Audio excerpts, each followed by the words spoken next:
Hey, everybody.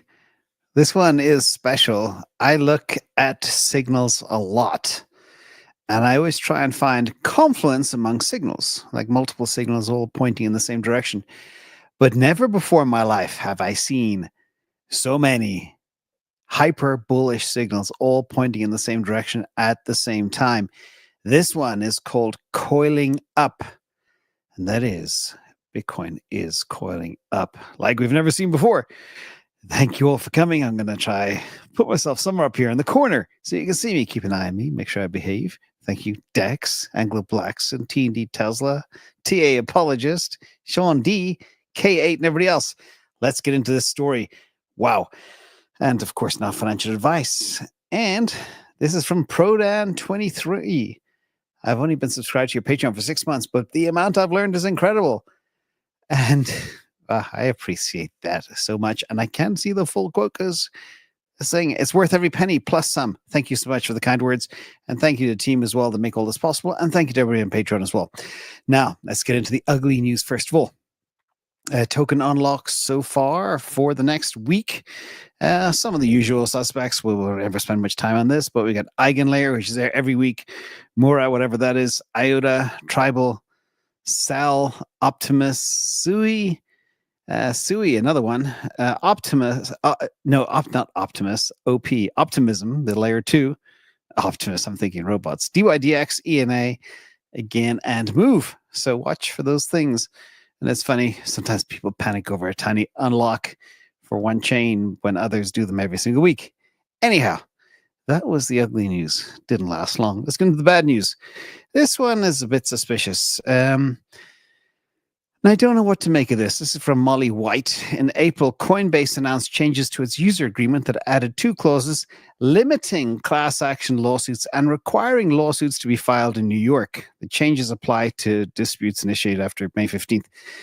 I'll just spend a second on this. First of all, I have had multiple conversations with Coinbase scammers, not Coinbase, but people pretending to be from Coinbase who scam people. I have a video on that. I recorded the whole thing. It's a hilarious 40-minute conversation where I led this guy along just to understand how they operate to protect you guys. But remember, literally, I get 3 calls a week from Coinbase. Of course, Coinbase scammers. Coinbase will never call you. But the point is, the reason there's so many callers, scammers attacking Coinbase accounts. I have a staff member here that gets calls from Coinbase. She doesn't even have a Coinbase account. So it's crazy. So just remember, they will never call you. But I want to get into this point, and maybe I should be wearing a little bit of a tinfoil hat or something regarding this. But again, they changed these rules. Kind of weird timing.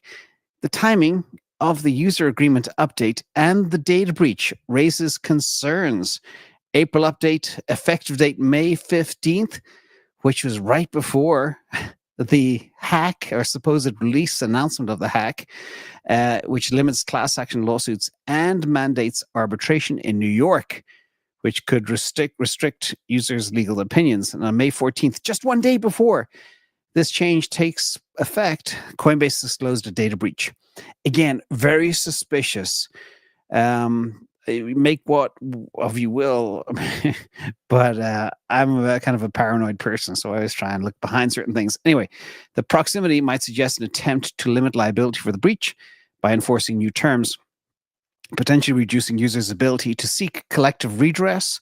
And while not necessarily illegal, the sequence of events could be perceived as strategic and potentially exploitative.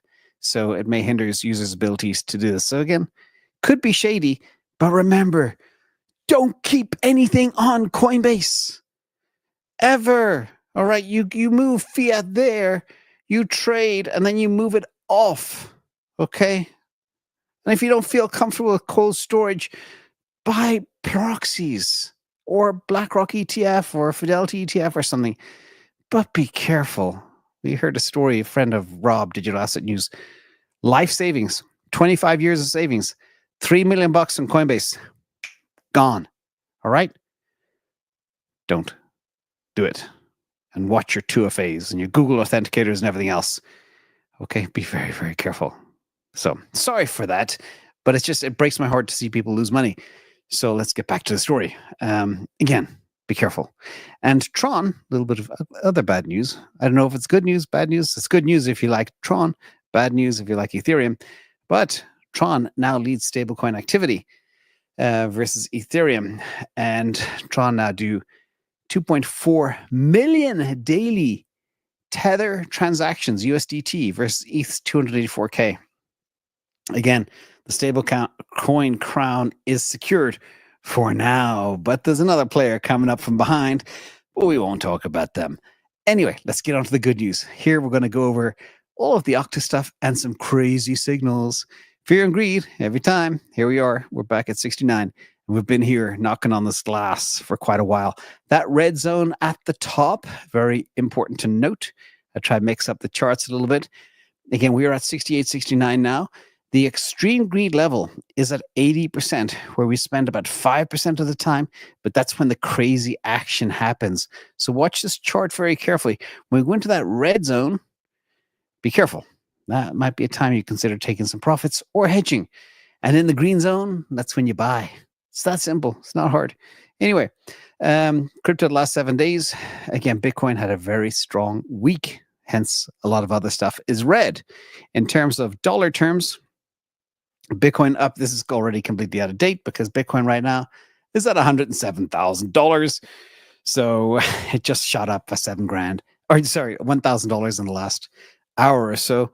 But everything else is kind of bleeding a little bit against it, especially XRP. XRP has been getting a lot of flack lately, probably rightly so, but it's political. I'm not going to touch it. Anyway, let's talk about this. This is the positive May, up 12% so far. Again, it's also out of date. It's probably like 13% now, 14% given the actual move. So we'll watch this carefully. And remember, the seasonality is out of kilter. I've been talking about this for months now. We are shifted sideways. So you can't rely on the seasonality per se, because I think it's off by a month or two right now. So historically, April is a killer month, but we only had 14% returns instead of the average of 35.2%. So imagine some of those gains. I believe May will still become even more positive than it is now. And that's why I also have said many, many times, I'm very happy to see it being parroted back in other channels too. They're saying, don't sell in May, don't go away in May, because everything has been shifted to the right. June and July will be very good, as well as May. And you'll see why with some of the data I'm about to show you. Let's move into the story further. Digital asset fund flows, again, pretty darn good so far for the month. And I think they hit a 785 million, just shy of $1 billion last week. Year-to-date totals, nearly $8 billion. $8 billion. That's nearly worthy of an Austin Powers moment right there. So the ETFs are stacking like crazy. And we found out as well after Q1 that it's sovereign wealth funds and many other big players, California pension schemes, other big groups that are stacking this puppy. And top 50 performance over the last 30 days versus Bitcoin. Bitcoin up nearly 30%. A lot of stuff to the left has done very well. It's great to see Aave back. Aave, a blast from the past. I used to trade that puppy back in 2021. Had a great week, up about 86%. Again, everything is doing really well these days. And this just should not be in here. It's a little bit out of sequence, but NVIDIA is not slowing down either. They should have come up later in the stocks. I don't know how this jumped into this section. But anyway, AI is not slowing down. Crypto is not slowing down. It's all continues to run. But let's get into a little on-chain, because this is OCTA after all. First of all, this you could argue that this is bad news and it's in the good news section. I'll explain why. But since November 2023, okay, the supply held by long-term holders between 18 months and 3 years has dropped by over 2.1 million Bitcoin, i.e. this cohort cashed out $138 billion during the distribution based on where they are. Now, the good news here is, despite all of this dumpage from these long-term holders, and they only sell a certain amount any given cycle, at most, maybe they have another 500K to go, which is nothing. They've sold 2.1. And I've been saying for a long time too, they only sell maybe maximum a third of their bag or 40%. That's done. The selling by the long-term holders is over. And what's crazy is they've dumped 2.1 million Bitcoin and we're at all-time highs. Okay? That's the important takeaway. The other takeaway, though, is my other theory that I figured out in March 2024 was, how come the long-term holders are selling before the halving? As it turns out, many of them were selling their spot Bitcoin and buying the ETF for security reasons. And people like Plan B, etc., have admitted as much. So that's what happened, and that is good news. That's why it's here. So again, there's not a lot more coinage to come from these long-term holders. They've sold what they typically sell for their lifestyle chips. Now they wait to get back in, but they also know it's coming too. So when you have players that are looking to stack 1 million Bitcoin or another 500,000 Bitcoin, where are they going to get it? I don't know. We shall see. Also, another quick chart here that looks at where we are. This is the system we are at right now, and Bitcoin has reached, again, as I speak, $106,850. So we are literally a hair away from all-time high at 109K. Okay? A sneeze could push us above that level. Now, there is some resistance up here. I've been watching that 106.5 level now for weeks. We are $500 above that. The question is, when can we break through this range top resistance? And the answer is, I reckon, pretty soon, based on what I'm about to show you next. And again, that's just data. Data could be wrong, but we'll see. And this is another quick chart from the team at Glassnode. They got to do some great stuff. There have only been 4 trading days ever in the history of Bitcoin this high where we are today. Okay? And it's 40% higher than it was 6 weeks ago. 6 weeks ago, I got to zoom out again for this one too, because 6 weeks ago, everybody was throwing in the towel. About 30% of the people that watch this channel said, that's it, bear market. We're done. Bull market's over. I said, no, it's not. The data doesn't say that. No, the charts don't say that. The on-chain doesn't say that. 30% lost hope. They packed their bags and went home because they didn't listen to me.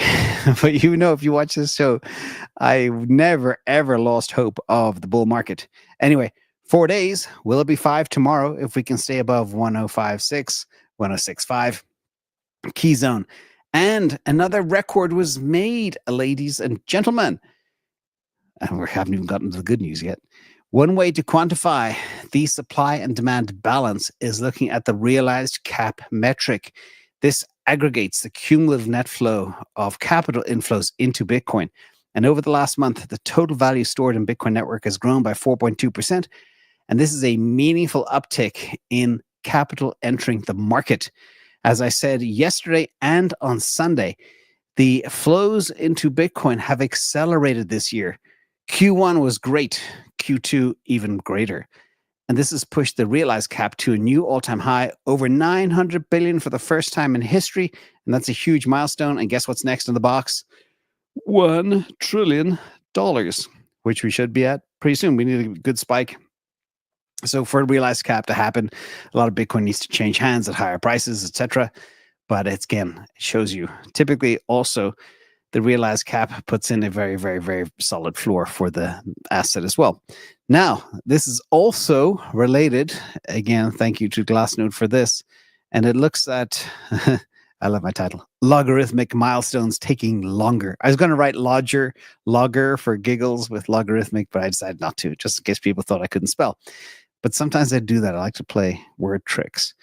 But if you see here, this is a cool chart that shows you every time we make a log step change difference in price, starting at 100,000, or sorry, let me get this right.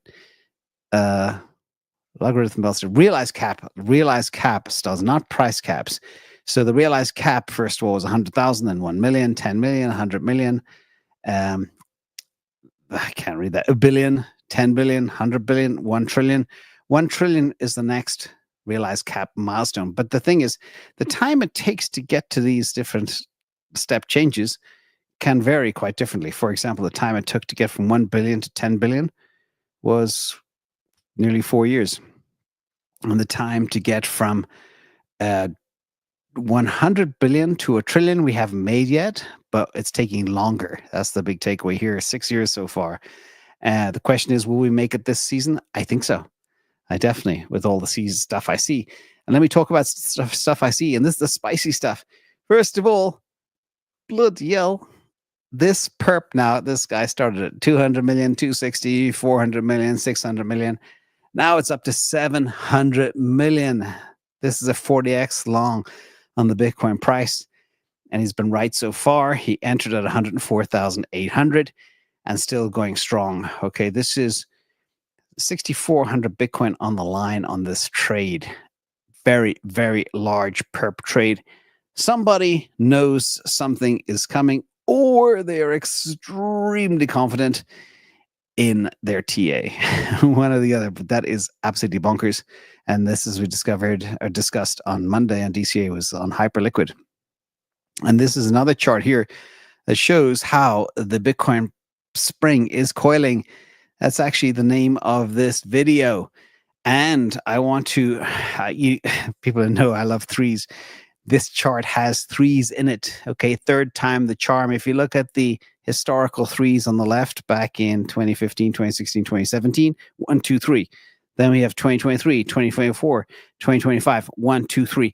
We are just entering the third 180-day price high and all-time low spike. Now, why is this significant? Well, this is coiling, and third time is a charm if history repeats.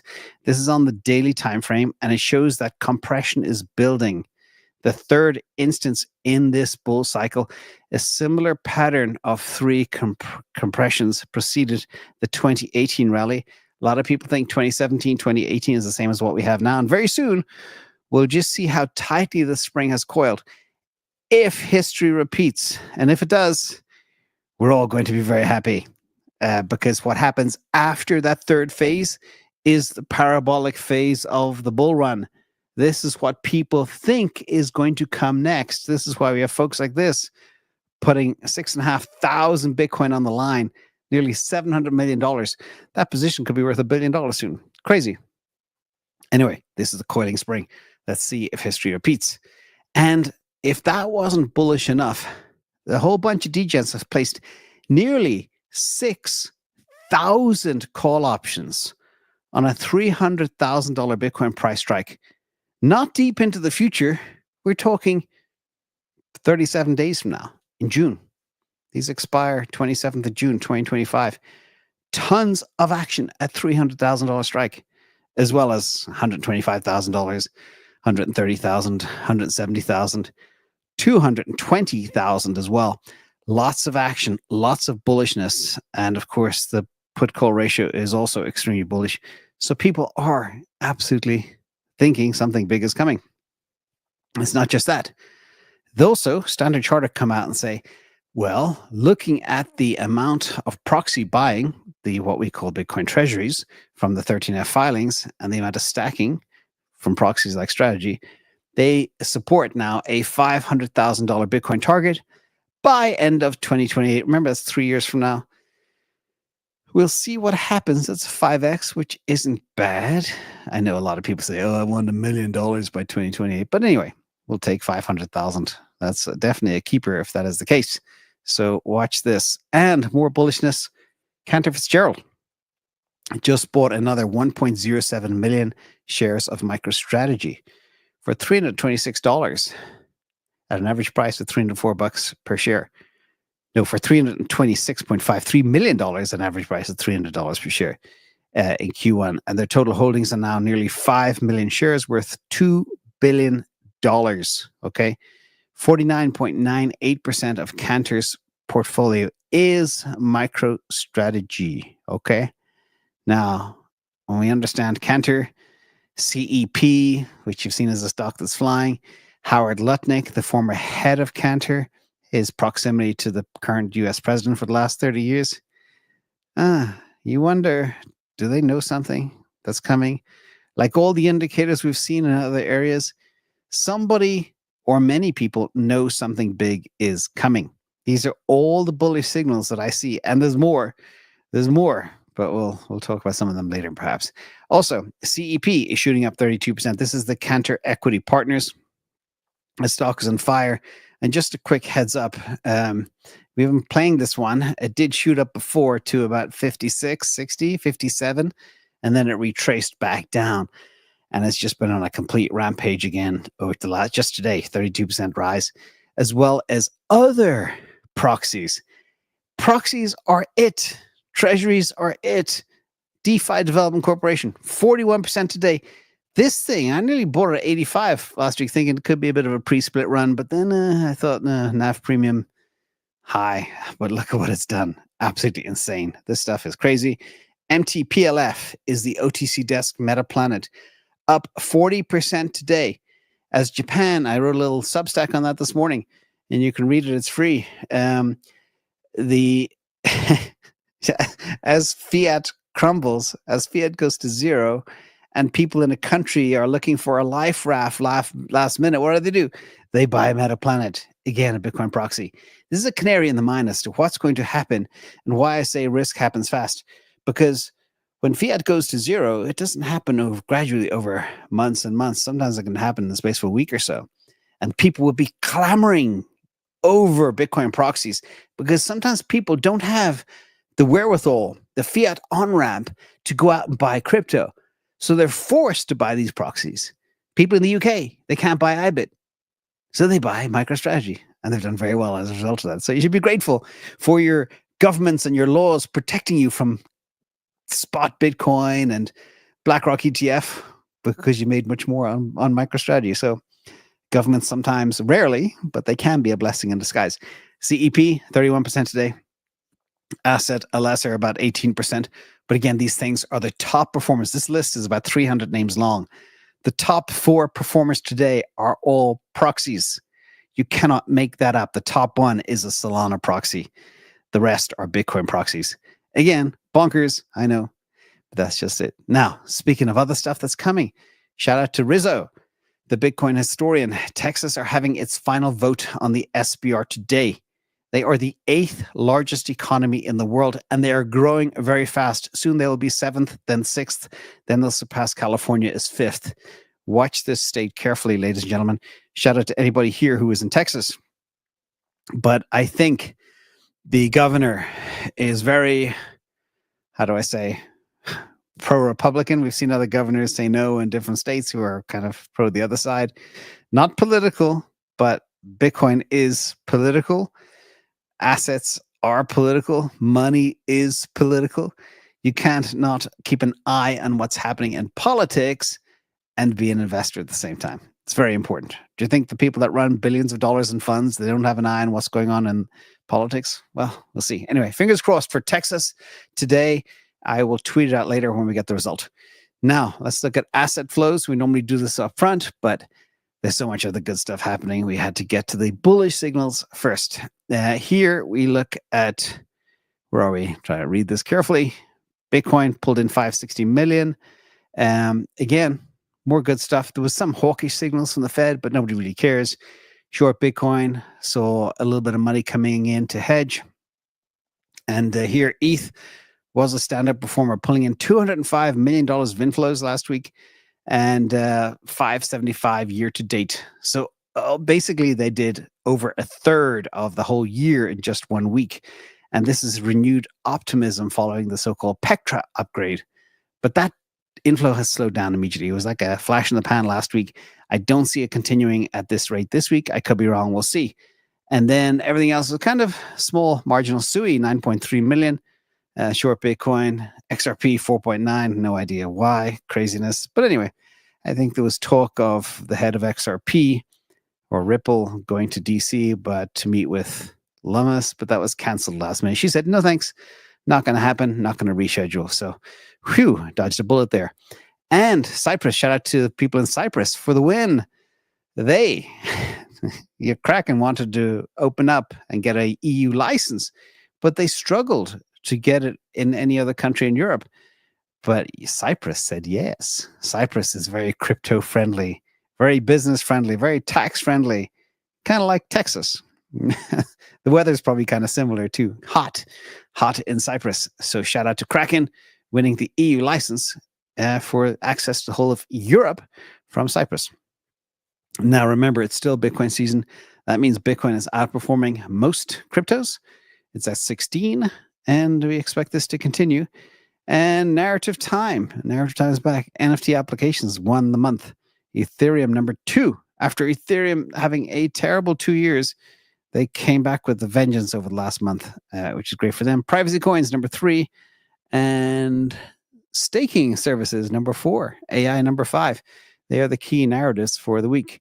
Now, speaking of crypto and Sol always had a kind of a little Achilles heel where Sui had faster finality over Sol. Well, that's all about to change because Sol is soon to be 100x faster through the ANZA Solana upgrade. They call it Alpenglow. By the way, if anybody wants me to make a detailed video on this and a quick Sol update tomorrow, let me know. I can do that. Just drop a comment below if you're interested in that. I know people are mostly interested in Bitcoin, but a lot of people are interested in this, and it has been beaten down compared to where Bitcoin is, and it's frustrating people. They're beginning to think now, oh, should I flip my Sol into Bitcoin? I would say logic says when one is like 50% from all-time highs and the other one's at all-time highs, I wouldn't normally do that. Anyway, moving on, not financial advice. Stock fear and greed is at 70. Stock fear and greed and crypto fear and greed have almost been in lockstep for the last couple of weeks. Absolutely never seen that before in my life. Crazy. And stocks over the last 30 days, what a rebound. Tesla up over 42% in the last 30 days. NVIDIA 28%. Microsoft 22%. Meta 25%. Amazon 15%. Even banks like JP Morgan up 15%. The pharmas are down. They don't like this RFK guy in town. Didn't mean for that to rhyme, by the way. Anyway, Berkshire down too. I guess holding on to all that cash is burning a hole in the pocket. And that's the market. But there's some other interesting news. Retail is going whole hog. Not just the signs we see for crypto, but also retail. And I've been saying for a long time, for the first time ever in the history of the world, retail investors are far smarter than the so-called Wall Street analysts or the people you see on CNBS. It's crazy. Retail bought a record 4.1 billion of US stocks during the first 3 hours, and most of that was Tesla. There you go. Fancy that. Retail understand Tesla better than the Wall Street analysts, who are literally trying to, what's the meme with the guys trying to put like a triangular block inside a circular hole or something? That's what we're dealing with here, ladies and gentlemen. And it's beautiful to see that retail is getting ahead. Woohoo! And we now have information asymmetry. In fact, we got better information because of people like us on the internet sharing information and running circles around Wall Street. Again, this is the retail record $4.1 billion into stocks. And by the way, they only pick the best stocks. They don't put $1.1 billion or $4.1 billion into Eli Lilly and Johnson & Johnson and stuff like that. No. Or JP Morgan. No. They like disruption. So proud of you all. And despite EDS and the Model Y line changeover, Tesla dominates the USA. Now, I lived through Q1 2025, and it was a very dark time where people would spit on me, spit on the car, give me the finger, that type of stuff. That's all gone now because they're not being paid anymore. But it was a very dark time, and I kept my head high because I knew it would pass. And it didn't even affect car sales. And this is also a reflection of how bad the economy is as well. It is brutal out there. It takes a lot for people to be able to afford a new car. But basically, Tesla, 51,000 new registrations, a ton of Model 3s as well because Model Y was down. Now Model Y is back. The best car in the world just got a whole lot better. More than 6x Chevrolet. Ford drops to third. I don't know, 10, 15 times what Ford does, etc. They're making growth while everybody else is shrinking. And they're about to accelerate into high gear as well because robotaxis coming in June. And even if you're not buying a robotaxi yet or riding one in Austin, the halo effect of that will be quite pronounced. And that will drive a lot of sales because When the penny drops within human minds, they realize, okay, I've got a choice. I could buy a flip phone from Motorola. Shout out to Jeff Lutz. He was one of the guys behind the Razor, or an Apple iPhone smartphone, or a car that burns gas and doesn't drive itself, or a car that costs nothing to run and drives itself. The choice will be very, very clear. Mark my words, things are about to kick off in a very big way. Promise you that. And shout out to our friends in Australia. Woohoo! I love our Australians. You're so kind. I got a note from a good Australian friend who works with Raoul Powell. Well, I won't talk about that here, but he's a little bit concerned about what's going on in Australia. But the good news is the Australians are getting FSD. They have completed some FSD tests on roads. And I know people, the first thing they say is, oh, well, FSD could be dangerous because, the car could drive into a kangaroo. No, FSD is coming to save the kangaroos because my car stops for a little bunny rabbit in the middle of the night when I can't even see anything. So these things are just incredible and will save lots of animals. Probably have saved countless dogs, cats, cows, giraffes, kangaroos, etc. all over the world. So fantastic news. And retail. This is Robinhood. This is the platform where I personally very much enjoy trading. They now have more than $221 billion worth of assets, up from $63 billion in 2020. This thing has just gone bombastic. When retail investors want to go and invest, Robinhood is the way they're doing it. So shout out to Robinhood and shout out to you retail investors. You're making it happen. And even shout out to what I've seen as well happen over the past couple of years. They used to be just crypto-only retail investors. They never touch stocks. Now I'm so happy to see that they're touching both because alpha is in both. Play all sides. Don't lock yourself into one category. Very, very important. And Jensen Huang he's the head of NVIDIA. He was on the air and he spoke about a very shocking admission. And he said what Elon Musk and XAI and Tesla have done is unbelievable. They couldn't believe they stood up 100,000 NVIDIA GPUs in such a short window of time. And normally it takes companies years and years to do that. It was a superhuman achievement that has never been done before. And his jaw dropped on the floor again. But the most important thing, though, he said, was this is by far the fastest supercomputer on Earth. Of course, it's 100,000 of his chips. And he's going to pump his own chips, which is fair enough. Thank goodness my shirt matches the color here in the slide. It's good. But again, they are now building one that is 10 times larger than this.